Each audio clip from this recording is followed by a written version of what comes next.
हमारे बीच में श्रीमान जी प्रदीप जी रानी के रूप में श्रीमती रानी चेन्ना के रूप में श्रीमती सारिका जी पहाड़िया और पुत्र श्रीमान शुभम पहाड़िया यहाँ पर विद्यमान है। इनकी पुण्य की बहुत बहुत अनुमोदना करते हुए मैं राजा सैनिक से कहती हूँ आज के धर्म सभा में आपके प्रश्न द्वारा इस धर्म सभा को प्रारंभ कराइए। नमोस्तु स्वामी, नमोस्तु स्वामी, नमोस्तु स्वामी, नमोस्तु स्वामी, नमोस्तु स्वामी, नमोस्तु स्वामी। राम का मोक्ष एवं राम कथा का फल बताइए आप। नमोस्तु।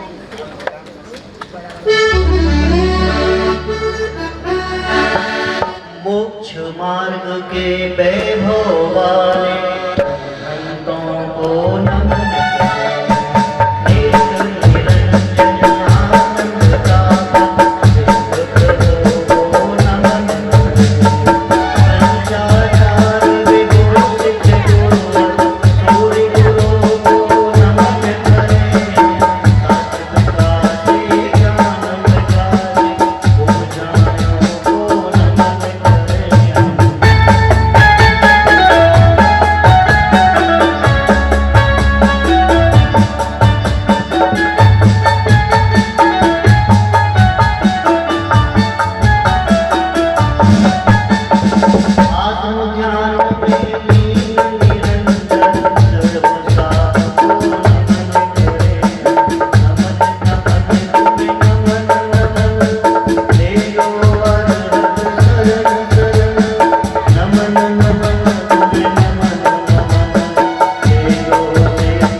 भगवान की 24 तीर्थंकर भगवान की जय हो।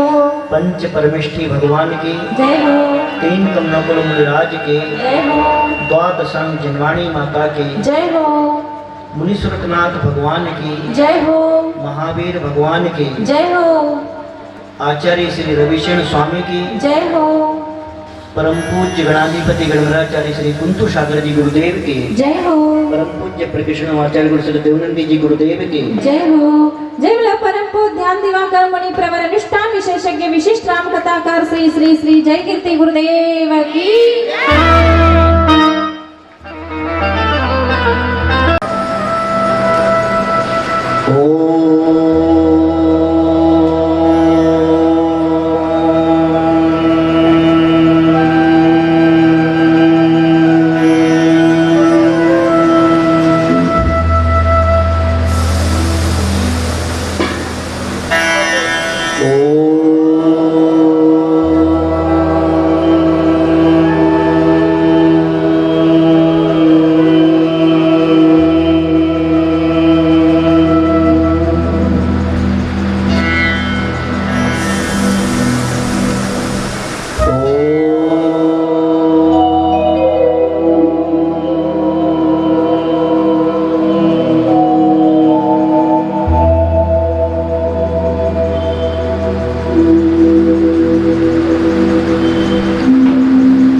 श्री राम आदि श्रेष्ठ मुनियों का ध्यान करते हैं और उनके प्रति अतिशय भक्ति भाव से नम्रीभूत हृदय से प्रमोद को धारण करते हैं। उनका चिर संचित पाप कर्म 1000 टुकड़े होकर के नष्ट हो जाता है। फिर जो उनके चंद्रमा के समान उज्ज्वल समस्त चारित्र को सुनता है, उनका तो कहना ही क्या है। विवेकशाली चतुर पुरुषों पापों को, अशुभ कर्मों को नष्ट करने के लिए तथा समीचीन धर्म के मार्ग की प्राप्ति के लिए इस परम पवित्र चरित्र का पठन पाठन अवश्य करो।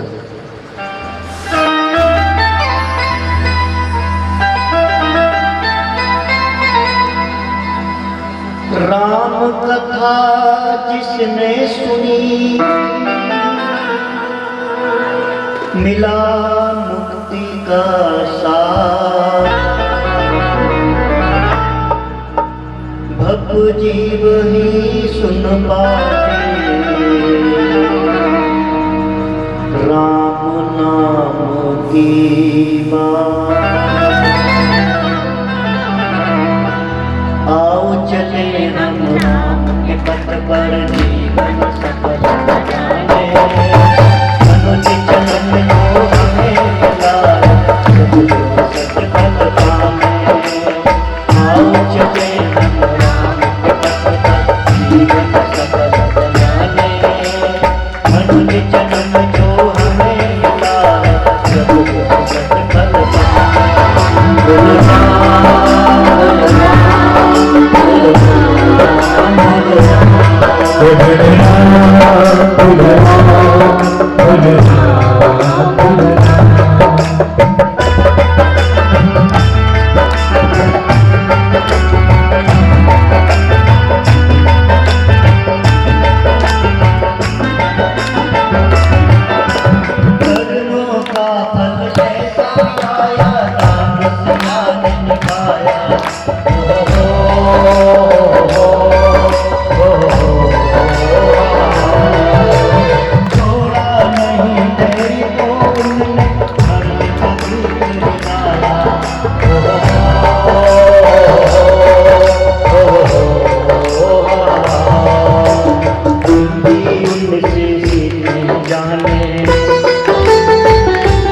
खुद को लगे मनाने।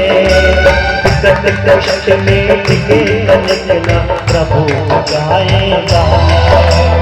आओ चले हम राम के पथ पर जीवन सफल बनाने। मनुष्य जन्म जो हमें मिला है सतगुण सतफल पाए। बोलो राम बोलो राम बोलो राम बोलो राम।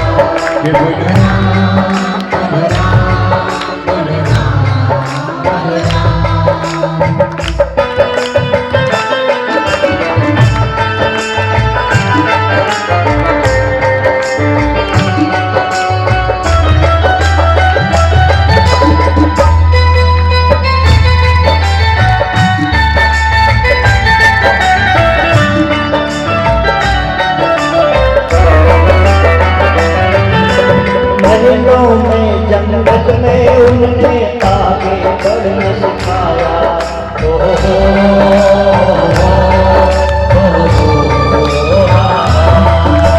मन की जनता से उन्होंने श्रीनाम श्वास पढ़ाया।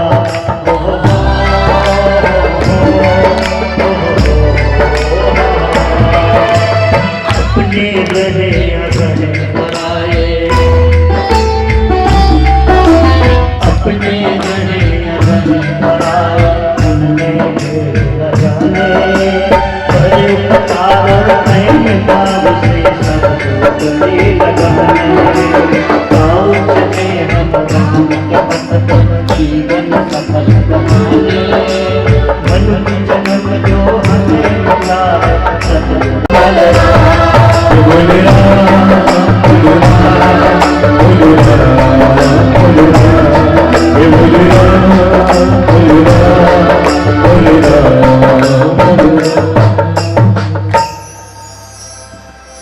केवली भगवान से राम अपने पूर्व भावों को पूछते हैं, जानते हैं और पूछते हैं कि मैं भक्त हूं कि नहीं। तब केवली भगवान कहते हैं आप भक्त भी हो और इसी भाव से मोक्ष भी जाएंगे। वहां पर वह जो अत्यंत श्रृंगारों से परिपूरित हुई थी, राजघरानों में पली बड़ी थी, अपनी प्रिया सीता को एक सफेद वस्त्र में देख करके आश्चर्यचकित होते हैं और नम्रीभूत होते हैं और उसकी तपस्या को नमन करते हैं। सीता ने 62 वर्ष तक तपस्या करके प्रतीन्द्र पद को पाया। दूसरी ओर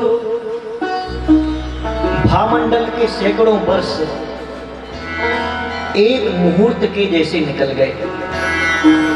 भामंडल हमेशा भोगों में लिप्त रहता था, हमेशा भोगों में डूबा हुआ था। उसके लिए भोग ही जीवन था। उसके चिंतन में हमेशा यह रहता था, यह मैं कर चुका हूं, यह मैं करूंगा और यह मैं करता हूं, बस। इस प्रकार से सोचते सोचते विचार करता रहता था कि आज नहीं कल करूंगा, कल नहीं परसों करूंगा, बाद में करूंगा, बाद में करूंगा। और इसके परिणाम स्वरूप एक दिन मृत्यु का समय नजदीक आ जाता है। यह प्राणी कभी यह नहीं सोचता है कि एक दिन बाद कल करूंगा के चक्र में फंस करके एक दिन वह मृत्यु का दिन निकट आ जाता है और मृत्यु इस जीव को ले जाती है। एक दिन 7वें खंड पर भामंडल बैठा हुआ था, आराम कर रहा था। तभी वहां पर वज्राघात होता है, बिजली चमकती है।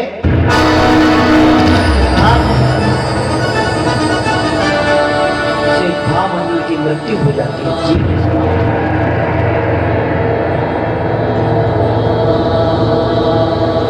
हे प्राणियों, अपने जीवन में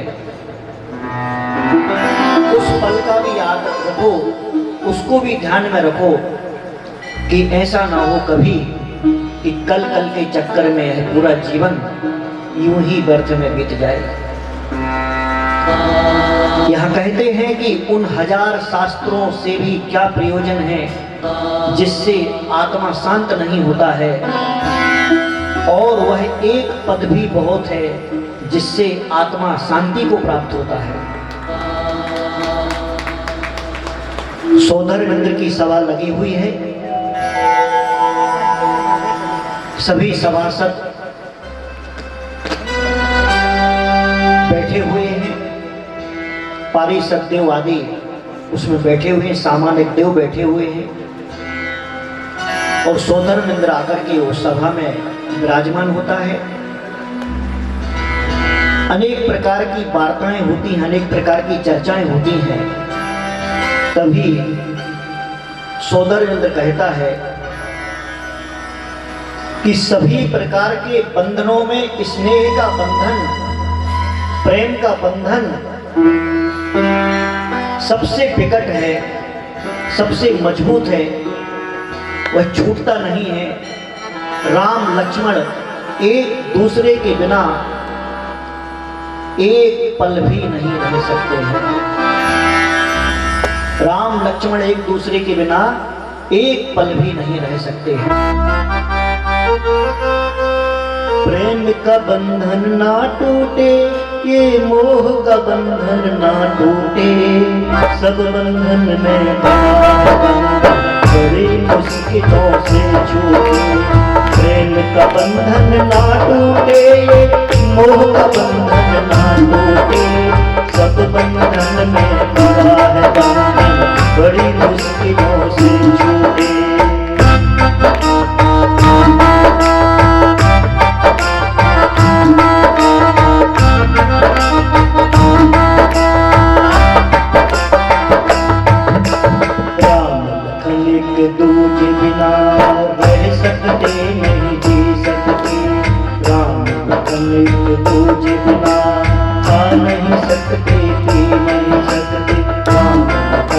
एक पूजे बिना रह नहीं सकते, जी नहीं सकते।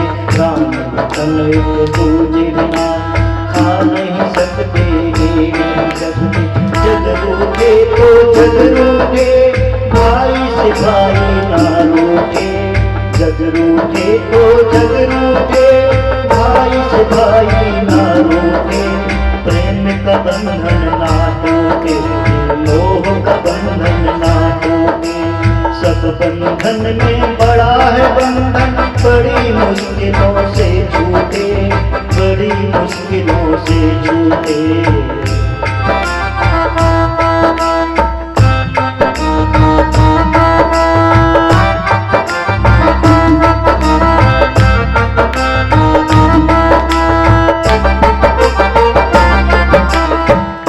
लखन एक दूजे बिना कहीं आ सकते नहीं जा सकते। राम लखन एक दूजे बिना कहीं नहीं आ जा सकते। राम लखन एक दूजे बिना कुछ नहीं पा सकते, हो सकते। राम लखन एक दूजे बिना कुछ नहीं पा सकते, हो सकते। जग रूठे तो जग रूठे, भाई से भाई ना रूठे। जग रूठे तो जग रूठे, भाई से भाई ना रूठे। प्रेम का बंधन ना टूटे, मोह का बंधन ना टूटे। सब बंधन में बड़ा है बंधन, बड़ी मुश्किलों से छूटे। प्रेम का बंधन ना टूटे, मोह का बंधन ना टूटे। प्रेम का बंधन ना टूटे, मोह का बंधन।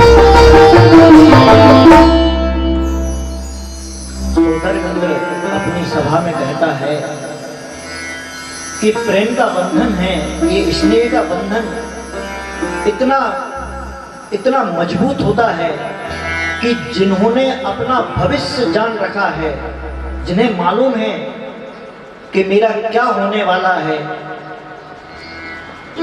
जिन्हें मालूम है कि मोक्ष जाने वाला हूं मैं, इसी भव से मोक्ष जाने वाला हूं, ऐसे वह श्री राम भी लक्ष्मण के प्रति इतने प्रेम के बंधन में बंधे हुए हैं कि छूटना मुश्किल है। इस वार्ता को सुनकर के, इस चर्चा को सुनकर के मृगचूल और रत्नचूल नाम के दो देव विचार करते हैं कि सोदरगंध ने जिनके प्रेम की इतनी प्रशंसा की है, उनके प्रेम को जाकर के एक बार देखूं तो कि कैसा है उनका प्रेम, कैसे नहीं टूट सकता है, कैसा अटूट बंधन है। वो आते हैं और वहां से आकर के जब अयोध्या में आए और उन्होंने जाकर के उनके प्रेम के बंधन की परीक्षा करने के लिए राम के महल में जाकर के दिव्य रुदन मचा दिया। बहुत जोर जोर से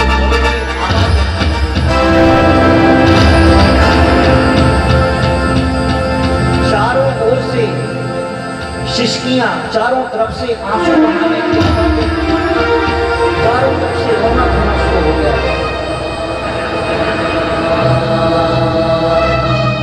उन रोने की आवाजें आने लगी और उसके बाद फिर वो लक्ष्मण के महल में जाते हैं और लक्ष्मण के महल में जाकर के अपने अनेक रूप बना करके, जो उनके मंत्री थे, पुरोहित थे, सलाहकार थे, राम के जितने परिकर के लोग थे, उनका रूप बना करके ऐसा सिर नीचा करके खड़े हो जाते हैं।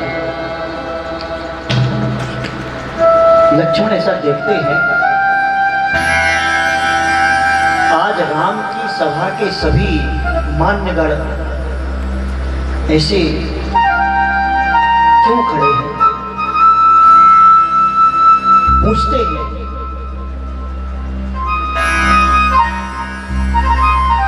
क्या हुआ? ये रोने की आवाज आ रही है महल से, क्या हुआ है? आप लोग ऐसे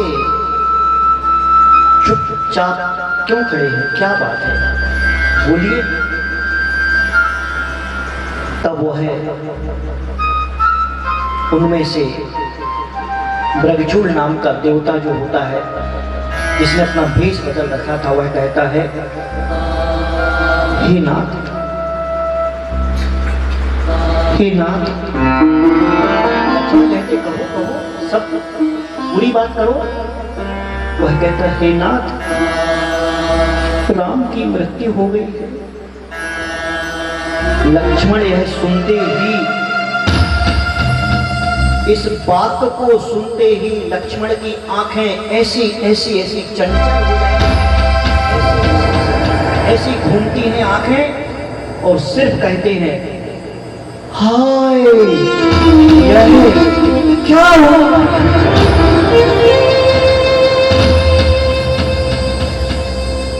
और लक्ष्मण यह आधा वाक्य बोल करके ही आंसू बहाते हुए शून्य हो जाते हैं और सिंहासन पर ही निश्चेष्ट हो जाते हैं, प्राण निकल जाते हैं।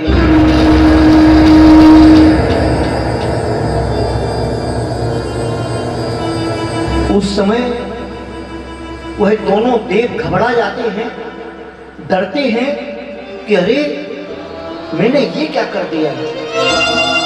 हम यहाँ पर उनके प्रेम की परीक्षा करने आए थे और इनके तो प्राण ही निकल गए। और वो घबरा कर अपनी माया को समेट करके वहां से भागते हैं।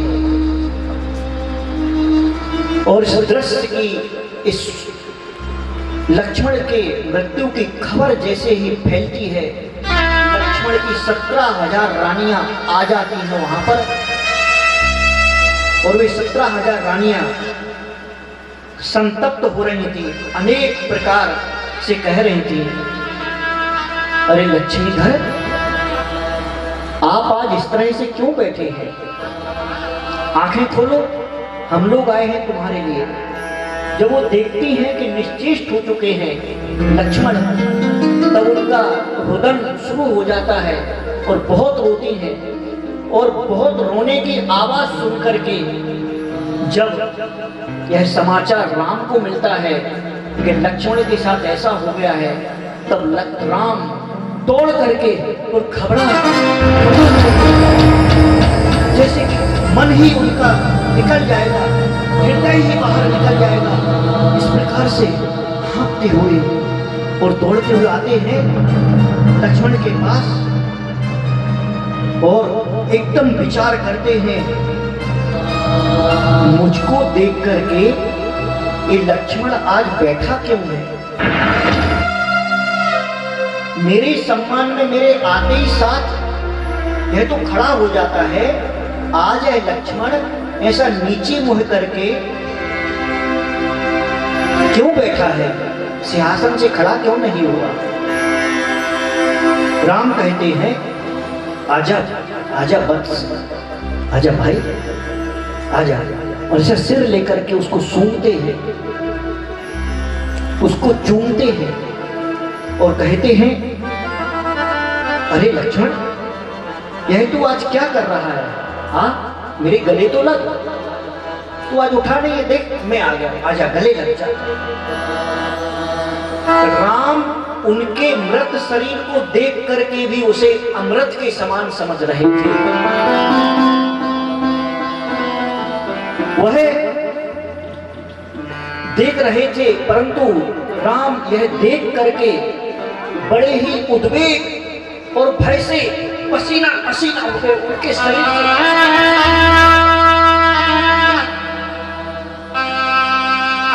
दीन मुख होकर के अपनी आंखों से आंसू बहाते हैं और मूर्छित हो जाते हैं। जब होश आता है, देखते हैं कि लक्ष्मण तो ज्यों के त्यों सिंहासन पर है।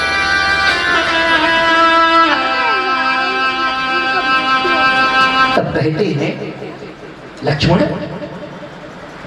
यह दशा किसने की है? क्या हो गया है तुम्हें? क्यों लक्ष्मण, आज तुम बात नहीं करोगे मुझसे? मैं देखो दौड़ के आया हूं, हड़बड़ा के आया हूं, और देखो ये तुम्हारी पत्नियां, ये रानियां कैसे आंसू बहा रही हैं। ये देखो अंतःपुर की स्त्रियां सभी शोक मग्न हैं, सभी शोक में डूबी हैं। अरे नाथ, क्या हुआ है? क्या अपराध किया है हमने?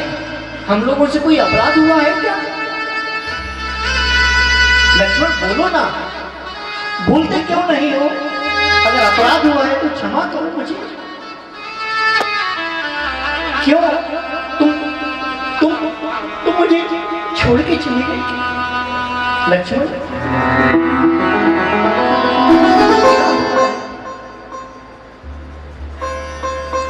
और इस समाचार को सुनकर के जब लव को सुनते हैं कि ऐसा हो गया है, हमारे काका लक्ष्मण क्षण मात्र में शरीर को छोड़ करके चले गए हैं, तो वह दोनों भाई उस करुण दृश्य को देख करके अपने पिता माँ सभी को नमस्कार करके वहां से घर से निकल जाते हैं और महेंद्र उदय नाम के उद्यान में जाकर के कहते हैं कि यह धन नश्वर है, यह राज्य नश्वर है, यह देह नश्वर है, मुझे इस नश्वरता से क्या प्रयोजन है, मुझे इस नश्वरता की क्या आवश्यकता है। इस प्रकार के विचार करके वह जाकर के अमृत स्वर नाम मुनिराज के पास में दीक्षा ग्रहण कर लेते हैं। मुनि दीक्षा को ग्रहण कर लेते हैं। एक और पुत्रों का ब्रह पुत्र चले गए और एक तरफ भाई चला गया है और राम इस दुख की व्यथा की भंवर में बीच में फंसे हुए हैं। राम लक्ष्मण के निर्जीव शरीर को छोड़ नहीं पा रहे थे। राम के लिए लक्ष्मण राज्य से भी बड़े थे, राम के लिए लक्ष्मण स्त्री से भी बड़े थे। राम के लिए लक्ष्मण के सामने पुत्र का स्नेह नहीं था, भाई का स्नेह था, शरीर का स्नेह नहीं था। जीवन से भी उन्हें अधिक प्रिय कोई था तो वो थे उनके लक्ष्मण। इतना प्रेम, इतना प्रेम, इतना प्रेम था, इतना स्नेह था। उस मृत शरीर को लेकर के महाप्रिय कि मेरा यह भाई महाप्रिय है, उसे लेकर के आलिंगन कर रहे थे बार बार। उठ जा, जाग जा, देख तू आज मेरा आलिंगन नहीं करेगा, मैं तेरा आलिंगन कर रहा हूं। उसे बार बार सूंघते थे, उसके चेहरे पर हाथ फिराते थे, माथे पर हाथ फिराते थे। उसे लक्ष्मण को ऐसा हाथों में झूला की तरह उठा करके, बेटा उठ, चल अब तो जाग जा, अब समय बहुत हो गया है, देखो मैं कब से तुम्हें मना रहा हूं, उठ जा। इस प्रकार से करते हुए वह बार बार कहते हैं, क्यों चला गया मुझे छोड़कर, बता। एक बार तो बोलते मेरे लिए, आखिर क्या हुआ है। मैंने ऐसा क्या किया है जिसके कारण आज तू रूठ गया है, बता दे, सिर्फ एक बार बता दे मेरे लिए क्षमा क्यों नहीं करता तू। हे देव, शीघ्र उठो, देखो मैं तुम्हारे पैर पड़ता हूँ, मैंने तुम्हारे पैरों में सिर रख दिया है, मैं आंसुओं से तुम्हारे पैरों को धो रहा हूँ। लक्ष्मण उठ जा, उठ जा, उठ जा, आखिर इस भाई को क्यों नहीं देखता है। मेरे प्यारे भाई कुछ तो बोल, क्यों तू ऐसा निष्ठुर हो गया है क्या भाई के लिए। मेरे भाई जाग, कम से कम तू ये जो तुम्हारी स्त्रियां रो रही हैं उनको तो मना कर दे, रोए ना। चलो अपन चलते हैं और अपन वो हमारे पुत्र गए हैं वहां दीक्षा लेने, चलो अपन उनको भी मना के लाते, आजा चल। ऐसा हाथ पकड़ के लक्ष्मण का उठाने की कोशिश करते हैं, परंतु मृत शरीर का वो बार बार नीचे गिर जाता है। नीचे गिरता है तो राम को तकलीफ होती है, लक्ष्मण तू ऐसा नीचे क्यों बैठ गया, ऊपर बैठ। वो कंधे पर उठा लेते थे लक्ष्मण को। लक्ष्मण थोड़ा इधर उधर होता था तो उसको गले से लगाते थे। इस प्रकार से कहते थे कि अब तेरे बिना तू ही बता दे मैं क्या करूं, तू बता लक्ष्मण मैं कहां जाऊं। फिर राम ने फूलों की सैया बनाई। फूलों की सैया पर बोले देख तू अब थक गया होगा बहुत ज्यादा, अब तू इस फूलों की सैया पर सो जा। फूलों की सैया पर सुलाया लक्ष्मण के लिए। फिर कान में कहा सुनो लक्ष्मण, सुनो मेरी बात, तुम एक बात बताओ क्यों रूठी हो मुझसे, मुझको कान में बताओ, कान में बोलो मेरे, तुम क्यों रूठे हो। अच्छा तुम्हें कोई प्रिय वस्तु चाहिए क्या, तुम्हें क्या इष्ट है, बोलो बोलो बोलो। ऐसा कान में बोलते हैं कि तुम्हें क्या चाहिए मुझे बोलो, मैं तुम्हें, तुम संसार की जो भी वस्तु बोलोगे मैं तुम्हें लाके दूंगा। तुम्हें क्या प्रिय है मुख से तो बोलो कुछ, मैं तेरे चरणों में बार बार नमस्कार करता हूँ। मेरे लक्ष्मण तू प्रसन्न हो जा, अब निद्रा तेरी पूरी हो गई होगी, अब तो जाग जा। चलो एक काम करते हैं, अब अपन जाकर के सभा स्थल पर चलते हैं, अपन राज सभा में बैठेंगे। उठ मुझको आनंद उत्पन्न कर। यह राम का प्रेम था। समाचार जब इस बात का सब जगह फैल जाता है, उनके मित्रों में सभी जगह जब समाचार जाता है, समाचार मिलने पर शीघ्र अति शीघ्र सभी विद्याधर राजा मित्र राजा अंजलि बांध करके आ जाते हैं। राम के सामने आकर के सभी विभीषण हनुमान भामंडल विराधित सुग्रीव आदि राजा आकर के बैठ जाते हैं। तब वहां पर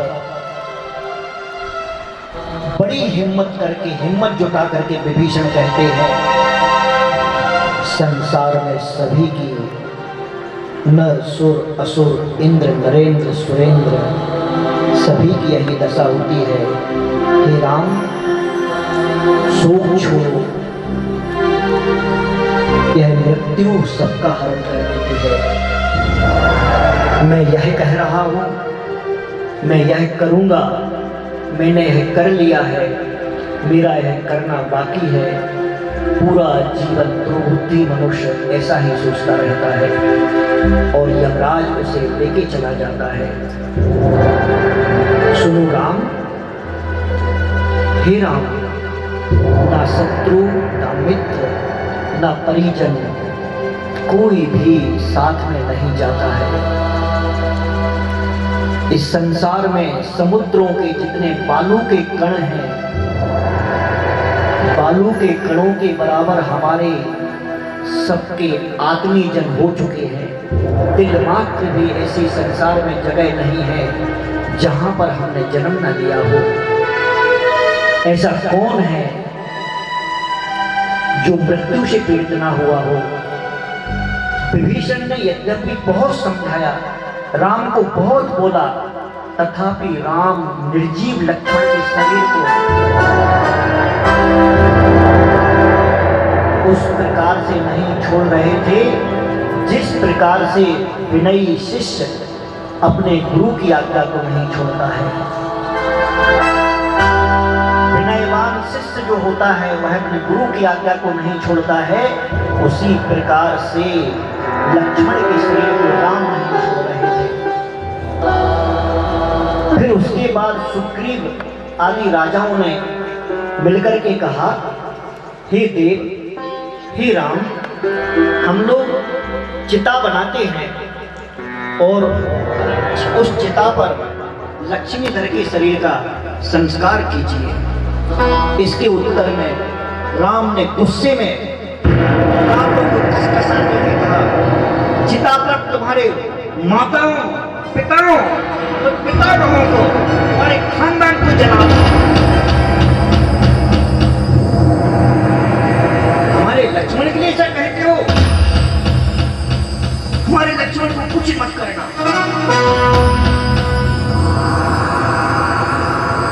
राम कहते हैं चलो लक्ष्मण इन पर